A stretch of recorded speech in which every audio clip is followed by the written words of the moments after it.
He's really been biding his time in this presidential race, huh? Biden. I'll show myself out. It's the right thing to do.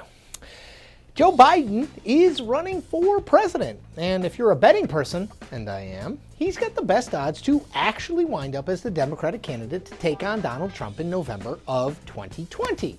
And at first glance, you can understand why.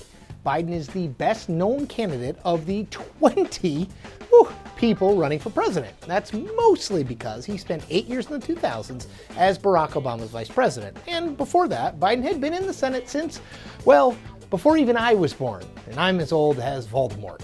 People knowing your name is surprisingly a huge advantage when you run for president. It means you don't have to spend millions of dollars trying to make sure people can pick you out of a lineup, or maybe more appropriately, see you and know who you are on a debate stage.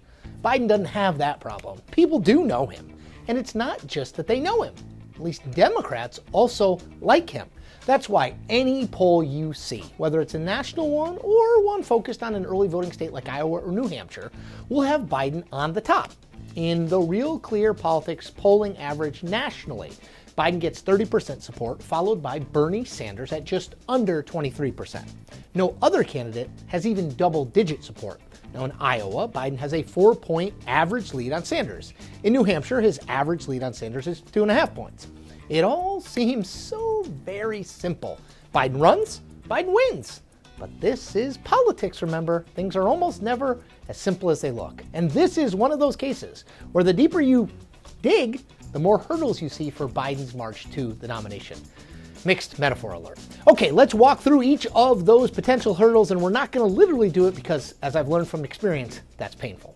First off, Biden is, well, he's old. He'd be 78 years old just prior to his inauguration. Biden's birthday is November the 20th. That's way older than the oldest person ever elected to a first term as president, which of course is Trump, who was elected at age 70. And Biden has acknowledged that his age and health is a legitimate issue for voters to think about. Quote, "I think age is a totally legitimate thing to raise," he said in October 2018 in Michigan. Quote, "I think it's totally appropriate for people to look at me and say, if I were to run for office again, well, god darn, you're old. Well, chronologically, I am old," end quote. And according to the New York Times, Biden and his advisors have considered 2 different ways to address voters' concerns about his age almost from the start of his campaign. Option 1 is to announce at the start of that race that he will limit himself to a single term. The other option is to pick a much younger vice presidential running mate early on in the nomination process. Now, it's not clear whether Biden will make either move, of course, but it's notable that he's even thinking about it. The second big hurdle for Biden is that he is a white male in a party that has grown increasingly diverse and female in recent elections. You only need to look back at the 2018 midterms for proof. A majority of that electorate, 52%, was female, and they voted for Democratic candidates by 19 points over Republican ones. It's no accident, then, that more women were elected to this current Congress than to any previous one. And 2 of the brightest Democratic stars in that 2018 election, although both did lose their races, were Florida's Andrew Gillum and Georgia's Stacey Abrams. Both are African American.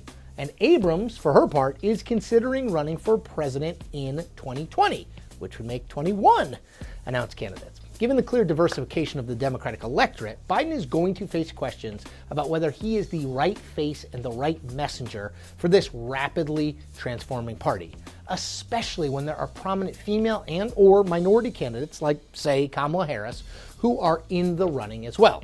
Sidebar.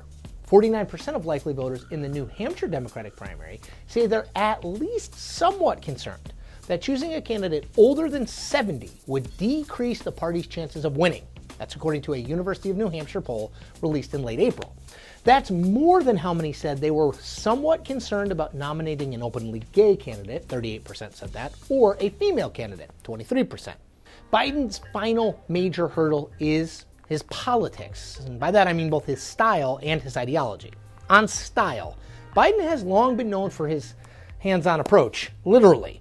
He is someone who has always got a hand around a shoulder or a waist, someone who occasionally massages his supporters' shoulders, and it's always been an accepted part of who Biden is. Till earlier this year, that is, when several women, most notably former Nevada State Legislator Lucy Flores, went public with the fact that Biden's behavior made her feel, in a word, gross.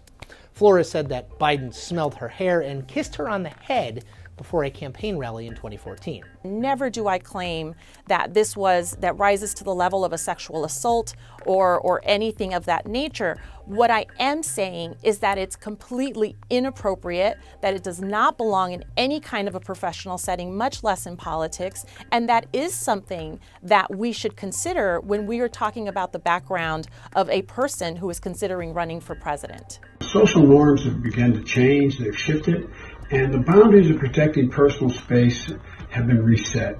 And I get it. I hear what they're saying. I understand it. And I'll be much more mindful. That's my responsibility, and I'll meet it. Then there's Biden's ideological approach to politics. He's more moderate by record than many of his rivals, and as importantly, he's not someone whose default view is that all Republicans are terrible at all times. Biden actually got himself into trouble a few months back when he referred to Vice President Mike Pence as a decent guy. The left, and in particular the LGBT community, protested loudly, pointing to Pence's record on gay rights. Biden quickly walked back his decent guy comment, but it served as a reminder that the former VP isn't in the 90s anymore. Biden will never be the fire breather against Republicans that Bernie Sanders or Elizabeth Warren is, and he's not as liberal as either of them either. Are Democrats okay with that?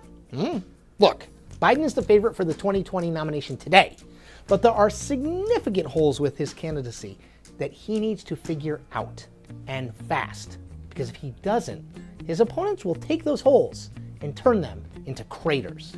And that is the point. We make new Point episodes every Tuesday and Thursday. Check them all out.